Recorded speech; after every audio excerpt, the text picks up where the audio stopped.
astroloqa müraciət edərkən də insanlar belə bir suallar verir ki, mən nə vaxt ailə quracağam? Mənim doğum xəritəmə görə nə vaxt ailə quracağam və ya nə vaxt varlanacağam?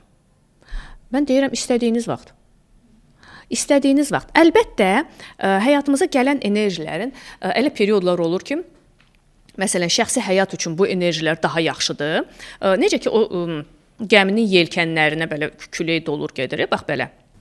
Bu cür enerji həmən bizi bu tərəfə aparır. Hələ məsələn period olur ki, məsələn daha çox maliyyə, karyera sahəsi üçün gələn enerjilər daha yaxşıdır. Amma yəni hər zaman insan öz qismətinə, taleyinə, alın yazısına təsir göstərə bilər. Mütləq təsir göstərə bilər.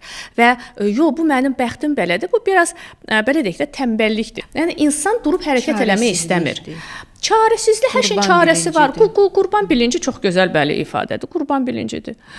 Çünki biz əgər öz həyatımıza görə məsuliyyəti öz əlimizə alırıqsa, artıq bu birinci addımdır.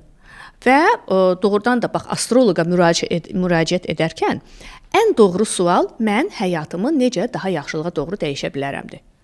Məsələn, kimisə şəxsi həyatında problem var. Bəli, gəlib astroloqa müraciət edə bilər ki, mən öz şəxsi həyatımda yaxşılığa doğru dəyişiklik etmək üçün nə etməliyəm və astroloq buna cavab verməlidir.